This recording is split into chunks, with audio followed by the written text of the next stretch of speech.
Today's guest is my friend Curtis De Silva from Trinidad and Tobago.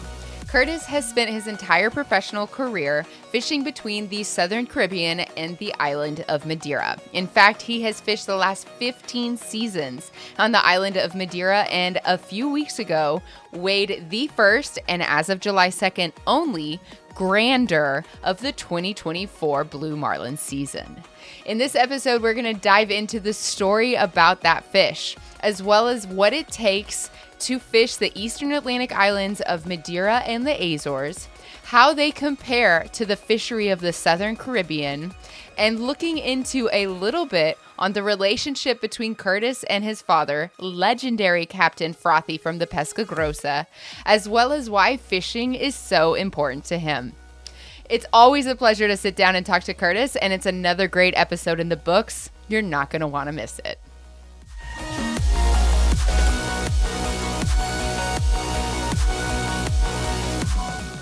Welcome to the KDC Sawyer podcast. Today, I'm sitting with my good friend, Curtis De Silva. Curtis, where are you tuning in from? Hello, how are you going, Katie? Good. I'm tuning in here from sunny Calheta in Madeira. That's right, Madeira. You guys, Madeira is an autonomous island owned by Portugal in the Atlantic Ocean. Curtis and I met a couple years ago while we were fishing there with the On Location. Now, Curtis, I want to get into your background. I want to get into your story, but first, I can't skip these important details. You had a really good fishing day just recently, just a few days ago. You want to tell us about it? Yeah. Well, you could jump right into that story if you'd like. Yeah, it's a pretty good one. So I think it was Monday this week. We went out on my dad's fishing boat. It's called the Pesca Grossa, and we had some clients that flew in from the States. They were on their honeymoon. They were keen to go out one day blue marlin fishing, so we were fishing on board, the 30-foot, just a little 30-foot sport fishing boat out here in Madeira, and yeah, maybe about 4 o'clock or so, we hooked up onto a good fish. It was actually a really interesting play, one of the better ones I've seen in my life. So one fish came up on the teaser. On our right teaser, really short to the boat, maybe 10 or 15 feet from the back of the boat. And I threw the pitch out, and it did not switch onto the pitch, So it faded off onto our left long lure. What were you pitching? Just a mackerel, about a 2-pound Spanish mackerel, chin weighted with a 10-0 circle hook. Yeah, so that fish faded off, and hit the left lure and left long, missed it completely. And about maybe a moment later, maybe 5 or 10 seconds, another fish came up and just crash bit the right short, and peeled off a bunch of line. We got the lady angler in the chair, It may be about a 40-minute fight or so. We had the fish to the side of the boat. When it was there, we decided to take it. We decided to take it on board because it was a pretty big fish, one of the larger ones we've seen boat side in a long time. So we decided to take him. Yeah, pretty big fish. A grander. How much did that fish weigh? Yeah, so it was 1048, 170 some kilos. I can't remember exactly in kilos, but it was 1048 pounds. And it was really amazing to see that there was actually awesome. 2 of them, Yeah, so the first fish that showed up, how big was that one? Like, was it, well, I don't know, like average Madeira size when I was there for the one season was somewhere between 500 and 700 pounds. Like a good size fish is 800. We were looking for the grander ourselves. We never found it. Drake saw it. We've talked about that before, but we never found it. So how big was that first fish that showed up? So the first fish was probably very similar in size, Stop. Yeah. Two, so two big girls crashing on your baits. So what is your spread like? I mean, you have short teasers. You said you're doing a like a mackerel pitch with teasers close to the boat, so those don't have hooks in them. And then you have, or I don't know what you call them because then you called it the short lure. The right short is where you caught that second fish on. So you have a J hook in that one, right? That's right. So we fish a pretty simple spread over here in Madeira. We fish 130s. And we would have uh four lures with hooks in them in the water at all times. So the left short, left and right short, and left and right long would all have 10 OJ hooks in them. That's how we target them with 550 pound mono leader. And then you're also pulling teasers. Yeah, so we pull two teasers right up close to the boat. Yeah, that's basically our Madeira spread. That's awesome. What lures did these fish show up on? Oh, well, they actually showed up on my dad's lure. My dad makes these lovely lures. Now I'm not sure what the name of this particular one was, but it was one of the Captain Frothy series lures. That's so special. That is so special. Okay, so Curtis, congratulations on your grander. Was that your first grander? I mean, Thank you. That was the first one I weighed on a scale. I believe I caught a couple before, but we released them. But this is the first one that we put on the scale and weighed. that's amazing. Congratulations. And for your group to be on their honeymoon, like, oh my gosh, you said they had one day of fishing and it was at 4 p.m. I'm assuming that you go into the dock at 5. Like, that is some good luck for those anglers and to have such a good crew. Now, you said you were fishing aboard Pesca Grossa. You guys might have heard of this boat because of the legendary Captain Frothy. Now, Frothy is Curtis's dad. Curtis, you want to give us a little bit of background on Frothy as well as yourself, where you guys come from, what your history is, your professional history in the sport of bill fishing. Sure, absolutely. I could give you a little background. Let me start with my dad. So my dad has been an avid fisherman since he was a boy. He always was very passionate about it. He ran a very successful charter operation in Trinidad and Tobago for most of the 80s and 90s and early 2000s, having about three or so boats going out quite regular on a daily basis. Um, and he came here, he was fortunate, he came here in the 90s, he fished here in the 90s a bit. And he as well caught on his first day here fishing 1,000 pound blue marlin and brought it to the scale and weighed it as well in the 90s. Stop. Yeah, on his first trip here. So he fell in love with Madeira, and I think it was somewhere in the early 2000s or so he bought Pesca Grossa and he started a charter operation out of here in Madeira, and we've been coming here since. As you know, I captain a boat called the Luna right now here in Madeira, and she's just undergoing maintenance in the yard right now. So we just held up on that, waiting for that boat to come back, and I'll be running that boat this season. Right. You're from Trinidad Tobago. What, growing up, what was your seasons like? Because you've been going to Madeira for a while, but have you been living full time in Madeira for all these years, or were you traveling back and forth? How did that look? So yeah, I spent about 4 months out of the year here in Madeira for the blue marlin season from about June to September, October. Um, as well as, yeah, I spend the other 6 months in the Caribbean where I do commercial fishing as well as we do family fishing with my cousin. My cousin has a 46 Hatteras in Trinidad, and we go to a bunch of the tournaments in the Southern Caribbean, such as Grenada, Barbados, St. Lucia, and a couple tournaments in Tobago as well, where I live for the other part of the year. Yeah, and that's about my fishing background. I fish the Southern Caribbean a bunch, as well as here in Madeira. what are the seasons for the Southern Caribbean? Like, what are the months and what is the tournament season specifically? And what are you targeting in those various locations? Like, what size fish? What kind of tackle are you fishing? What does that look like? So we have a few tournaments in the Southern Caribbean. One of them is the Grenada International Bill Fishing Tournament. They have the Barbados International Game Fishing Tournament as well as the Tobago International.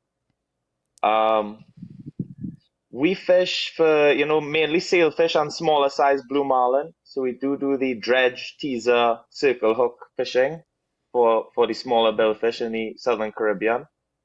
It's been very, productive for the last couple of seasons. The fishing's been really well. Right before I came here, we did a 3-day tournament. I think it had 30 or so boats, and they had over 130 releases, I believe it was, over 3 days of fishing. So Wow. the fishing back home is pretty good right now in terms of sailfish and smaller blue marlin. That's how we target them. That's the tournaments that, I'm accustomed attending. Yeah, that's awesome. So, what months of the year are the tournaments? Don't they do they start in February and go through May? How does that work? So they have Grenada in January, which is the first tournament for the Southern Caribbean for the year. My dad actually fished this year and won it. He came first place fishing in with the 46 Hatteras, the hopscotch. My cousin Peter in Grenada. So that was the first tournament. They have Barbados, I believe, is in March. Yes, they have the Barbados International Tournament in March, and the Tobago tournament is in April. Yep. That's awesome. And the Caribbean has been insane on fire this year, like you touched on. I mean, it's just been really, really good fishing, which is cool because the last few years, have they been a little slower than usual or to par? Like, what has have the seasons been like over the last few years, and have you seen them changing at all? I think the fishing has been more or less productive in the last, you know, 2 or 3 years. It's been really hot. Before that, it's always been fairly good. It's always been decent.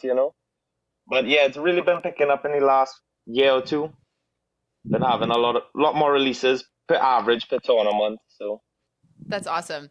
What are your biggest challenges when fishing the Southern Caribbean? Like, I mean, the waters are so different from what you see in Madeira. Like, so different. Already the tackle spread, the fish you're seeing, it's all very different from each other. What are your biggest challenges in the Southern Caribbean specifically when fishing? a couple issues we deal with is one mainly seaweed. The seaweed problems getting worse, especially where our region. We're learning to work with that. Work a couple of techniques to work with fishing in the seaweed, especially if we find pods of fish that are tangled up in there. So working on new techniques to actually be able to fish through the seaweed and work with it as opposed to just have to fish somewhere that does not have seaweed. We often find large pods of blue marlin and sailfish right wrapped up with that sargassum seaweed, especially where it sticks. So just working on some techniques on how to effectively fish through seaweed through the tournaments could give us a keen advantage. So we're working on that's Yeah, so probably what are one some of of the these most techniques? difficult. I would say that's the most difficult obstacle with fishing the Southern Caribbean right now.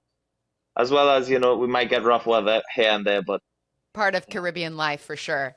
So, yes. what are some of these techniques you're talking about? How do you, I love that you talk about how a lot of the fish are under that sargassum because it's an entire ecosystem. And that sargassum, you guys, it's a problem because the grass is getting tangled in the line, it's getting in front of the baits, and then the fish aren't going to eat if there's a chunk of grass in front of the bait, or it's all up in the dredge. So these mates are having to constantly get the grass off the line. It can be a real nuisance. But Curtis, tell me, how are you like involved? Like, what kind of techniques are you talking about? Because I'm super curious on how you fish around grass. I mean, I'll share as much as I can with you about that topic, but some of our techniques is, we have really long outriggers. We have the triple spreader bar outriggers, and we have them mounted in a high position on the boat. where we could actually run the lines a bit shorter than we normally would, as in really short and really high up in the outrigger, as to get that ballyhoo to skip a bit more over the seaweed with the circle hook, more or less out the water. Using the correct line and leader material and hooks and whatever to allow for that, but more or less so it could skip over the seaweed without actually getting tangled in it. One of the techniques. How we set up our dredges, how we run our dredges, and how we set up our leaders and our teasers as well too would all play a good role in how much seaweed actually is able to get tangled onto your onto your lures that you're running. Are you allowed to divulge a little bit more on how you set up your dredges to avoid grass? I mean, we can do, yeah, we Or is can it do, top secret? yeah. I mean, I'll I don't relay want to what get you in I see. trouble. Yeah, I mean, we do set up our dredges a bit differently. We don't use the spreader bar dredges. We set them up a bit differently. I don't think I could explain it too easily, but I could send some photos of our dredge setups for when we're running through thick seaweed. I would love that. Yeah, they're a little Yeah. bit different I from like this conventional dredges. yeah, but I mean like trying to, every fishery is different as you well know, and there's different challenges per fishery, and trying to adapt your technique so that you will find success in that fishery is always so vital to your success. So, what size weight are you putting in these ballyhoo that you're trolling? Like what size weight to allow them to be skipping on the surface? Right, so that's a key part as well too. So you'd be using a half-ounce lead, half-ounce egg-shaped lead, Mhm. as to not have the ballyhoo weighted much. So it tends to skip out of the water. Of course, when you're fishing ballyhoo, ideally you would want it to be head down, tail wagging, ideally. But when you're working with pods of sailfish and marlin right under the seaweed, they don't seem to mind if it's skipping a bit on the surface in that motion as opposed to giving you a more real feel. So we'd use the half-ounce lead. We'd use maybe up to 50 pound fluorocarbon leader, even 40 pound fluorocarbon leader. Very light swivels, Nice. lightweight swivels. You know, 25-pound test line, 30-pound test line. Could even drop a little bit down from that as well too, as the just all of that helps in keeping the angle of the hook and the head just a bit out the water. What size hook are you fishing? I 6.0 VMC circle hook. Mhm. Yeah. Good hook. I like those. I like those hooks. That's cool. Awesome. I love it. So, how many years have you been fishing the tournament season in the Southern Caribbean? Oh, maybe 15 years now with my father since I was a young boy. Many, many years. I think the How first old are tournament I you? did, I'm 25. So I think I did my first tournament when I was it's been more, probably when I was like 8 years old, 7 years old. I think I did my first fishing tournament with my dad. That's so cool. That is so cool. Yeah. And all right. So, how many years have you been fishing the season in Madeira? I've been trying to count it. I believe this is my 14th season or so coming here to Madeira and fishing the Blue Marlin season. So, since you were 11, Yeah, yeah, that's so cool. yeah. Okay, so let's dive into Madeira a little bit. So, we talked about in the Southern Caribbean, we're seeing a lot of grass. The weather can be pretty challenging. In Madeira, there's a very specific season for the fishing, primarily because of the winter swell that will hit the island in the winter. But so you're there from June to August, I believe is what you said. And what are your biggest challenges in Madeira for the fishing, and how does it vary from the Caribbean? So fishing here in Madeira, it's quite an easy fishery, I would say here. Mostly we'll be fishing 2 or 3 miles from the coast in flat, calm waters, very pristine. So not a lot of trash in the water, not a lot of interference. Um, Challenges of fishing here in Madeira is more in terms of trying to locate, the blue marlin as opposed to any of the conditions that are naturally occurring. It's a very safe place to fish, and it's very easy to fish. We're fishing very close to the shore, and the weather conditions are just right for most of the 4 months that I'm here. And so, as challenges in fishing in Madeira, I don't think they're that many. The marina facilities are very nice. They have water and fuel, electric, all at the dock. They make it very straightforward and easy for you, as well as living on the island is lovely. It's beautiful here. Weather's right. The climate's really nice. So I don't think there's much challenges It as is in so terms of special. fishing. One issue we do have is being very vigorous with our paperwork here. They're very meticulous with all their policies of making sure that you have all the correct documentation to go fishing. Like what kind of documentation? What are some of some of the policies out there? How does that look? Is it something you have to is there a form you have to submit after every trip? How is that? Like tell us a little bit more about the documentation. So we would need to just it's everything here is paperwork, so nothing is computerized on the computerized system. So it takes a few days after you submit forms or whatever to receive replies and returns in terms of that. So that's a challenge on its own. Um, as well as there are a lot of papers you need to get. You need to get a lighthouse license, a fishing license.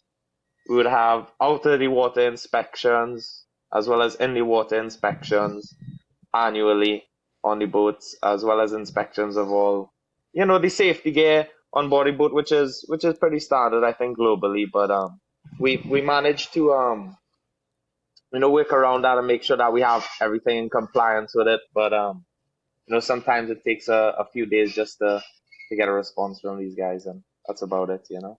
Yeah, it's hard. It's island time. Like you said, nothing's on the computer. It's all hand form, handwriting. I know that I was texting you earlier and you said, "Yeah, I'm just doing some boat paperwork. Like, let's get on a call." So I'm super into that. That's cool. But what about, we touched on how you're doing light tackle in the Caribbean and heavy tackle 130s. You just got a grander like over in Madeira. I'm so excited for you because the fact that two fish showed up behind the spread and you got one of them, it's just the coolest story to me. I was so stoked to see that it was the Pesca Grossa and that you were on board. Why do you think, like, why is Madeira a spot for big fish and why is the Caribbean a spot for smaller fish? Does it have to do with the sea floor, the bottom, the currents? Like, what's your insight on that? Interesting. So, my insight on why the larger fish tend to show up to Madeira as opposed to the Caribbean. It's a lot to do with just their general migrational patterns, as well as, so the bigger ones would have a different migrational pattern. I believe the smaller fish in the Caribbean. So, I think it's a lot to do with that. And in terms of why Madeira might have the biggest size average, the biggest average size blue marlin, I think out of anywhere in the world. Um, I can't tell you specifically that I know for sure, but I do know that they have a very large average size blue marlin over here, and I don't see that, very often in other places that I fish. But as to why they Yeah. why they do come here, not very sure. Not very sure entirely. What is the water temp you're fishing there in Madeira?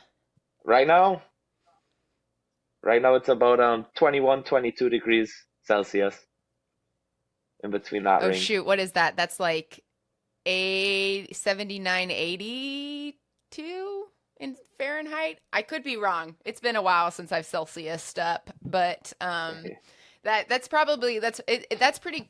How hot does it get? Like how hot does the water get? So last year we had record breaking sea surface temperatures in Portugal and here in Madeira as well. I think the hottest I saw last year was 26, 27 degrees Celsius. I don't know Oh what my that is in gosh. Fahrenheit, but That's very hot. Okay, so I had to Google it and I looked it up, and 21, 22 degrees Celsius is between 70, 72 degrees Fahrenheit, which is not very warm, especially when you're used to Gulf of Mexico waters. But 26 degrees Celsius is closer to 78, 80 degrees Fahrenheit. And when you're looking at the Eastern Atlantic, as Curtis said, record breaking temperatures, it's very warm, especially for those bigger fish. So, how was the fishing when it was that warm?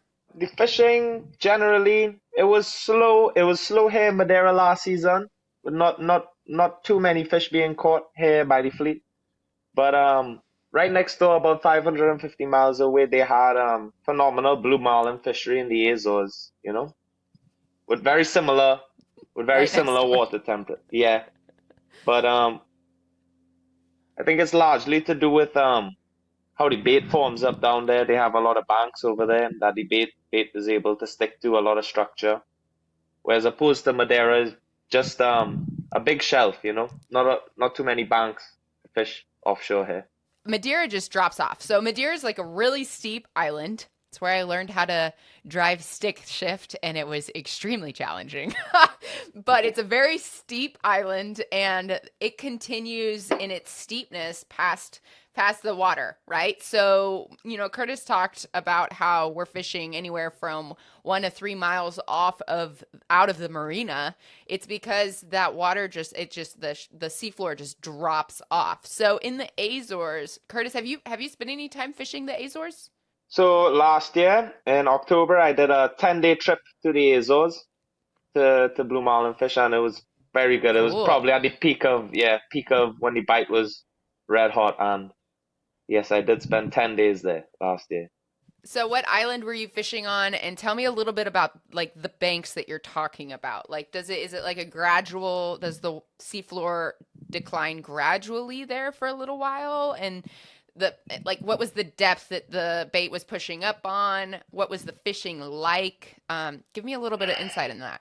We were fishing, so I was fishing off of Horta in the Azores, which is just a very small island. I think the Mm-hmm. population is 6,000, so only 6,000 people live on that little island, and it was very remote.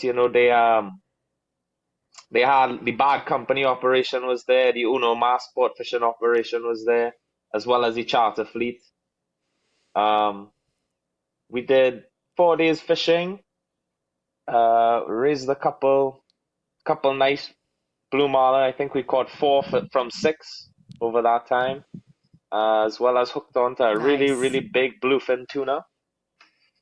I estimated that one to be around 1,200 Really? pounds. Yes, yeah. It looked like somebody dropped a Holy. mid-sized bus on top of the lure, and we fought that Oh thing for my four gosh. And hours. the water was that warm? Oh my gosh. Yeah, That's crazy. yeah. Interesting. Did y'all see more than one bluefin, or was that just the one bluefin you saw? No, there was a school of them feeding, and we drove into the school. Yeah, but it was very large size bluefin tuna. It was not it was very, very large. Uh, Oh my gosh, that's amazing. That is yeah, amazing. Sorry, you threw me for I was not expecting you to tell me that you caught a bluefin um in October in the Azores. yeah, as well as I'm a little some blown mako away. sharks. Hmm. Yeah, the marine life up there was Man. spectacular. It was really something special. The water was very alive, baits, birds, just lots of different sea creatures. You could tell that it was coming to life and everything was very alive out there. That's amazing. And was Yeah. that when the water temp was pretty high, or had it already started cooling down a little bit? So I can't recall the exact water temp, on the days that I fished, but I think Azores was as well affected by similar extreme high sea surface temps as well as Madeira. It was record-breaking high for Yeah, all of Portugal last year. that's amazing. That's Yeah. crazy. So tell me about these banks you mentioned and that the bait's pushing up there. So how does that work? Okay, so they have these banks that are off so they have the island structure of Porta, and very similar to Madeira, they have the shelf Hmm. shortly after. But further offshore, there is essentially underwater volcanoes or that form the banks that rise up pretty shallow, that Yeah. are far off the island structure, a bit further off the island structure, like the Condor Bank, I believe the Princess Alice Bank, um, three banks that are pretty close to each other on in Horta. I can't remember the name of the other one right now, but I definitely remember they have the Condor Bank, the Princess Alice Bank, and How far Skirmetal. from Horta and how shallow does it get on those banks or the seamounts? How shallow does it get on the seamounts? Hmm. I think it comes all the way up to. I'm not sure exactly. I'm not sure exactly, but I think it comes up to about 300 meters deep. So it will come up quite shallow. Wow. Yeah. That Yeah. is very, yeah, that is nice. And they're close to each other. And how far from Horta are they? So I believe one starts at about, I think, 12 kilometers, and the furthest one is. Forgive me if I'm wrong. I'm just roughly remembering from my 10-day trip here, so I don't know No, you're specifically exactly, but I think it's somewhere around. right. You're I think doing it's so like. good. You're doing so good. I think it's about 14 kilometers, 20 kilometers, and something like that. They have some more offshore ones as well too that I did not fish while I was there. So they have great structure all over the Azores. You know that. Yeah, that sounds like, and again, kilometers or miles, I'm not doing so good with my conversions, but that sounds like they're all like within 15 miles of the island. Um, I believe something like Yes, that, right? So that's pretty amazing. Like it's close. It's close. You're not burning a yeah. lot of fuel to get out there. I mean, not a terrible amount, but it is rough, especially during October. Mm. September, October. It's rough out there. So we most boats wouldn't be able to fully power up in those kind of swells, but yeah, there's a fairly, not terribly far run. That's cool. Okay, yeah, let's talk about how the swell changes in that part of the world during that season. Because when we were in Madeira, I know I was told that a lot of the boats, like the Luna, you guys go onto the hard in the off season. Can you tell me why and and how? And that's I'm assuming that those swells affect the Azores as well. So I think one of the bigger reasons that we pull the boats out usually in October is because the marlin season tends to slow down. We wouldn't find that the marlin migrate through this area much after that time. They've had years and they've had periods of time where it would be calm here through December, January. As year to year would change. Some years it could be very rough here in October, or even May and June could be very rough here, depending on what the global atmosphere is like. Yeah, so I think that's a big reason we pull the boats out here in October is just because the marlin migration starts to slow down. But why wouldn't you leave it in the slip? Why do you take the boat out of the water? Because you don't see Um, that in a lot of other parts of the world. Like you when it's the off season, the boat just sits in the slip, Like it's not we're not going to take the boat out of the water in the off season unless it's an outboard, right? So, why do you guys do that? And you see that throughout the entire fleet for the most part, correct? yeah, yeah. So a lot of the sport fishing boats here would the captains, the crews would leave.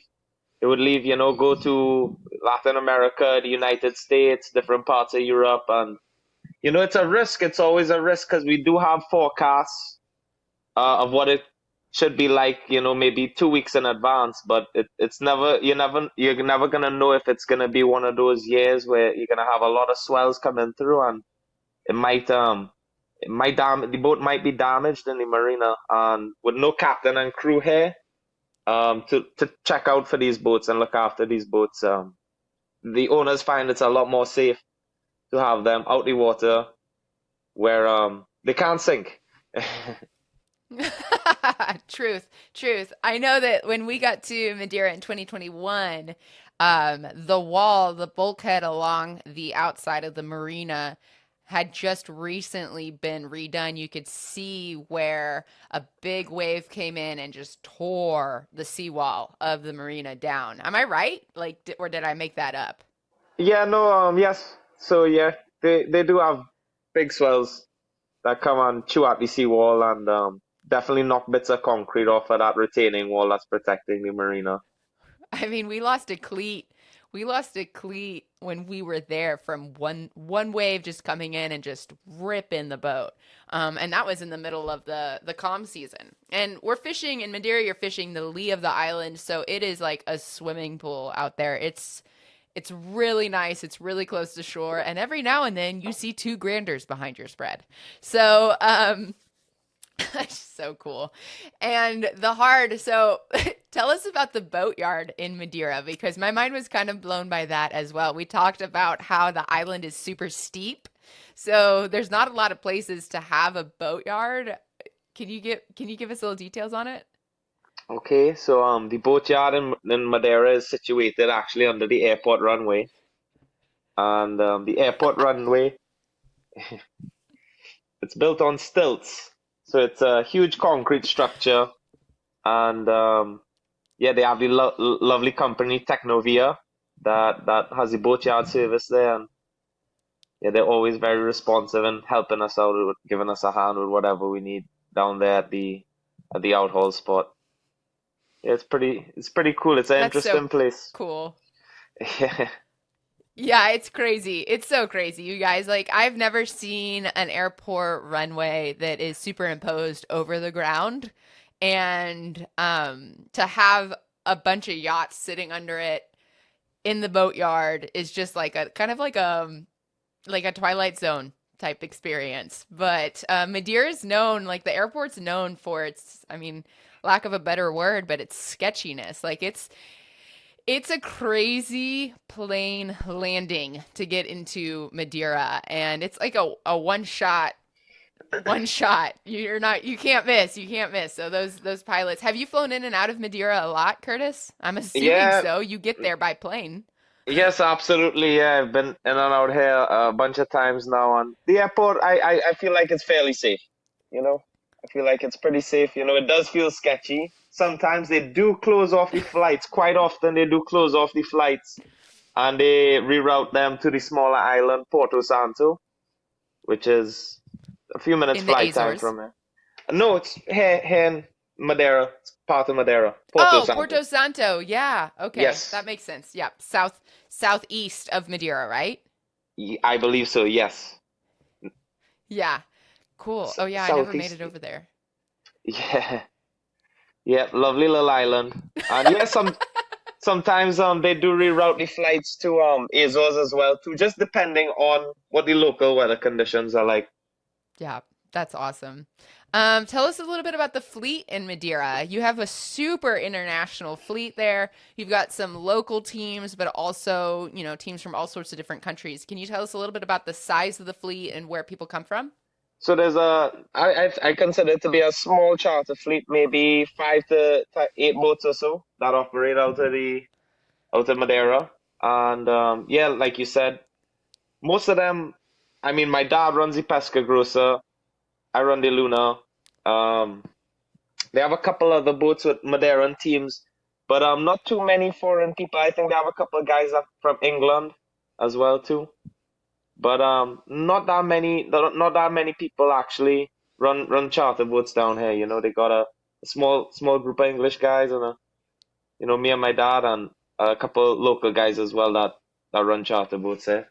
That's so Yeah, cool. It's a great little marina, you guys. If you have a chance to fish out there, definitely take it.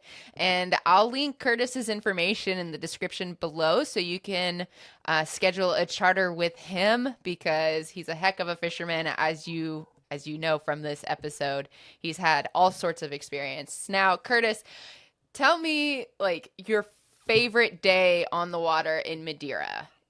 my favorite day on the water. I think it was probably this week Monday. It was a pretty good one. Yeah, I really enjoyed that. Yeah, maybe I didn't go into full detail exactly as to how everything played out, but I think that was probably one of my best moments, you know, fishing wise. Go It's been great. if you want to go into detail now, like let's hear it again. I mean I'm down to sit through. I want to hear it again. Yeah, I mean, no, just in terms of not what happened, just other terms of the day, like you said, it was their honeymoon, and uh, there were two fish, so that was quite amazing. That was mind-boggling for me. I've seen big ones here traveling in, twos before, as well as schools and pods, but just having two of them in the spread like that, very similar size, and actually being able to catch one and weigh one, I think it's definitely one of my favorite experiences. That's so special. That's so special. I had a podcast with a captain, Chris Donato, in Kona, and he was telling me that, when he sees a big fish, a lot of times he'll see smaller fish around it. So, like a female and most likely males around it. So, I find it really interesting that you had two big fish in your spread at the same time, and I'm just like I mean I'm blown away by it, honestly. And y'all hadn't seen anything the entire day, right? Like those were the first fish you saw. Yeah, the first blue marlins that we saw, yeah, we were having quite a day, in terms of marking bait, and we were checking our satellite imagery, trying to locate where we might find a little bit of warmer water. And yeah, it was it was really something. I mean, Do you see it in your dreams when you close your eyes at night? I mean, sometimes, yeah, I think back at the memory quite often, especially this week. It's definitely Of embedded course. into my memory. Yeah, I really enjoyed that. It was pretty good. Would you say that you've been fishing your whole life for that experience? I wouldn't say for that experience, but yeah, that's definitely one of what you would target to hunt, the type of fish that I would be targeting, especially when I come here to Madeira. I try to target blue marlin that are over 500 pounds, and that being well over that is definitely the size fish I came here to target. Definitely. What does it mean to you to have finally weighed a grander? In Madeira, I mean, you've been fishing there for 14 years.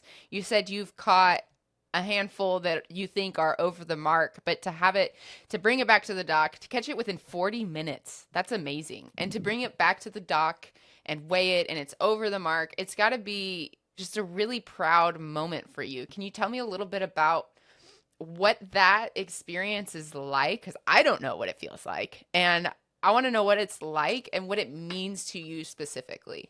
Interesting. So coming back to the dock, we were unsure if it would weigh 1,000 pounds. We knew it was big. We did not know it was that big. So there was some speculation as to what the weight actually might be on the boat still. So we were anticipating it to be in the region of 900 to 1,000 pounds. With our, we just had a little measuring tape on the boat, a little small one, 120 inches, I believe.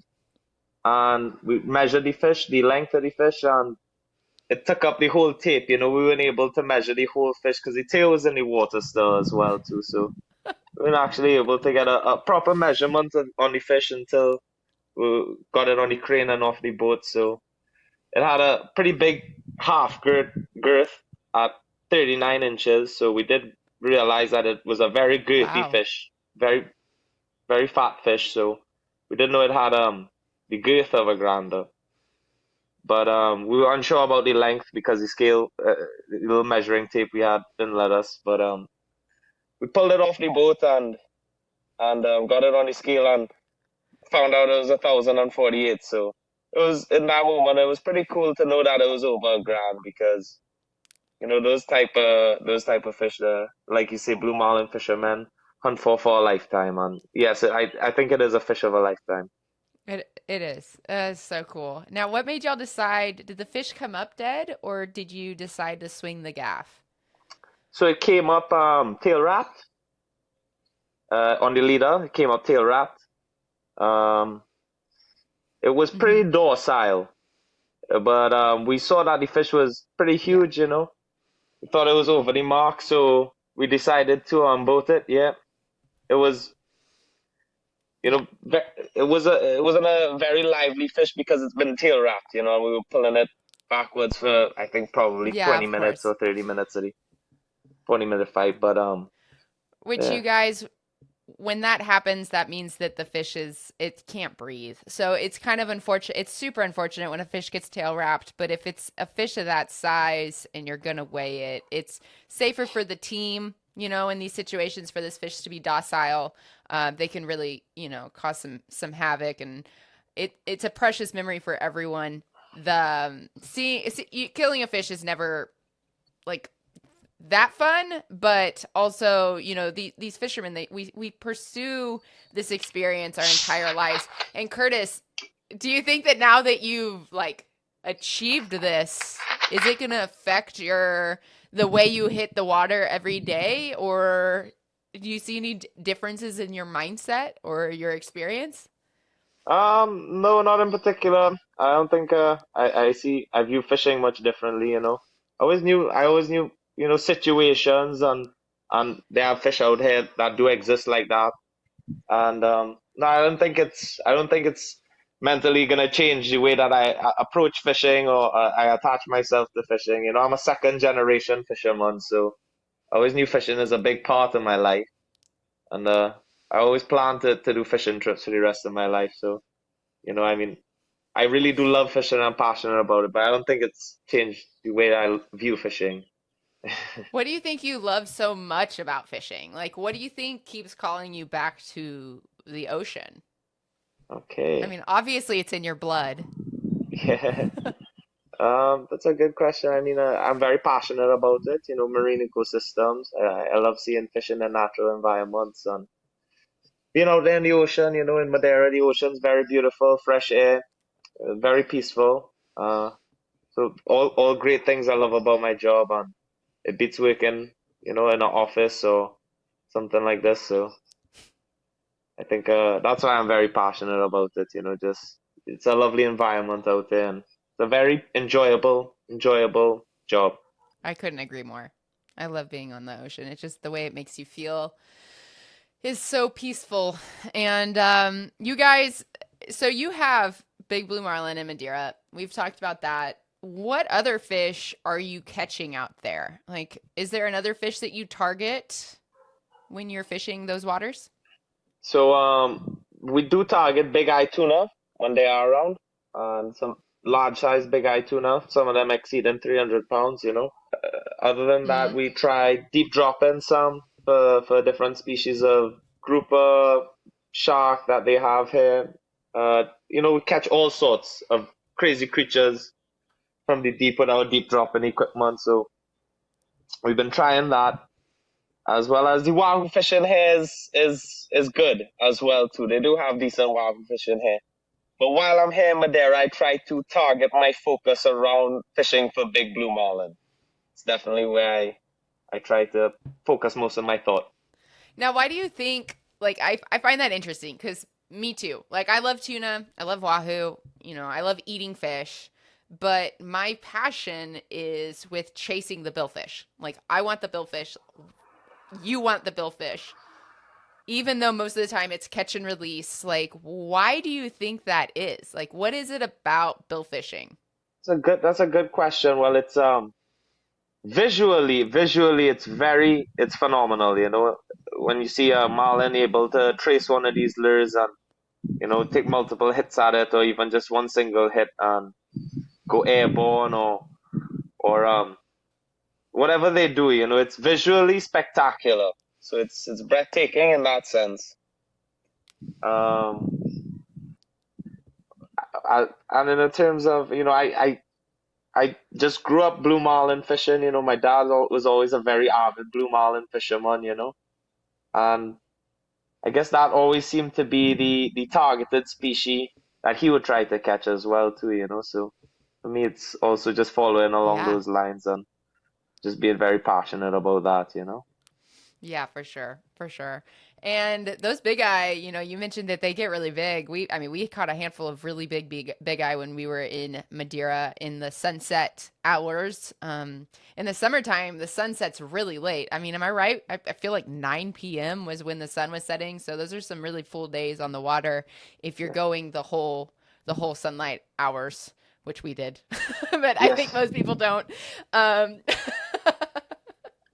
But what is okay? We're gonna wrap it up here pretty soon, but I want to dive into a little bit with your relationship with Frothy. Your dad, who's been passionate about bill fishing his whole life. You have both been fishing the Caribbean and Madeiran fisheries for a long time. And what, like, as a kid, what is your best memory of fishing with your dad, whether it be like on the boat with him or when he came back to the dock? Like, what's your like most impressive, like impressionable is what I meant to say, impressionable memory of your dad at your like early ages of life? Like, I could even ask, like, what's your first fishing memory?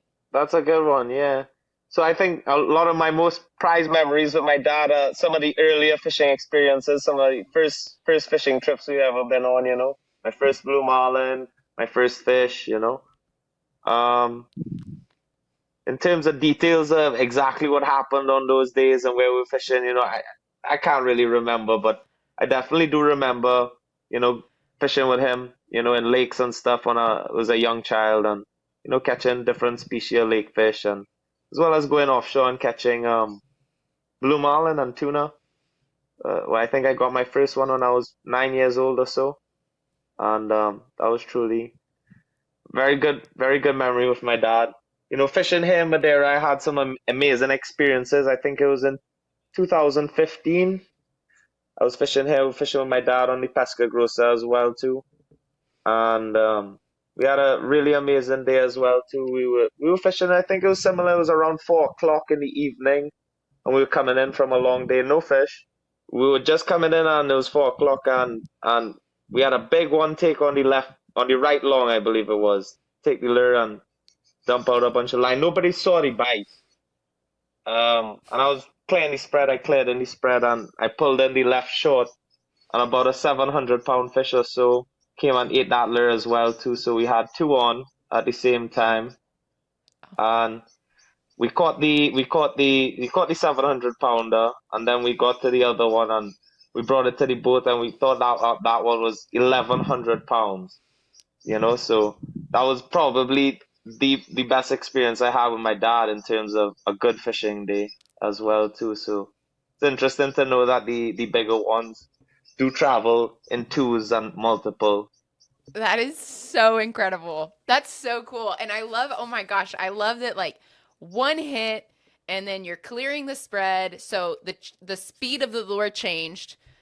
There's stuff going on and it enticed another bite from another fish, like already in like going back to your story just a few days ago where you had one hit the short and then go into the long. Like, it's already aggressively feeding, which might be why a second fish was enticed to come up and hit that right short again. And it's just like, that's so cool. Like, it just goes to show that, like, making changes in the spread can really play a key role in getting these fish to bite. But the fact that you had that memory, like, what were you, like 14, 15 years old, and you have Yeah. that memory with your dad on a double big fish double. So did y'all release that 1,100-pounder, Yes, we did. Yeah.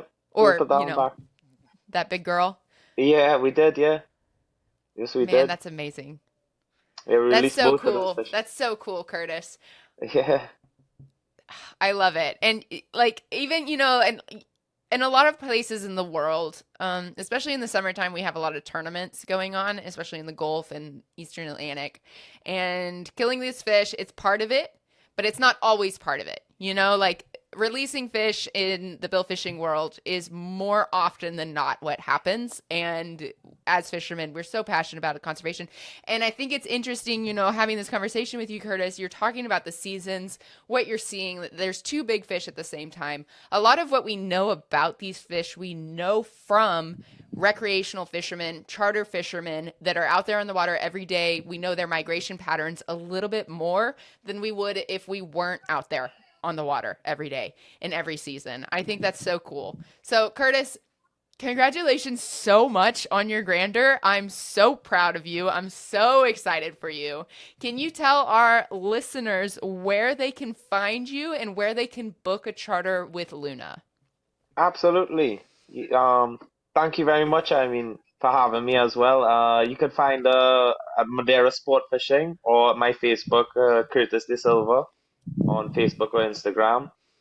And yeah, more than happy to take you guys fishing if you have anybody that is interested.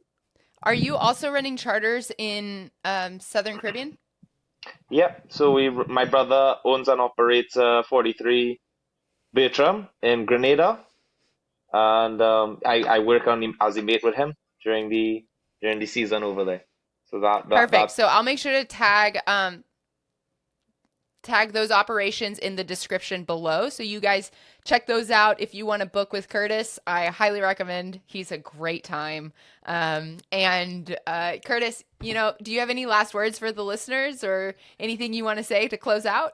No, thank you very much. I appreciate the podcast. It's been great. Thank you so much for having me, and it's been great.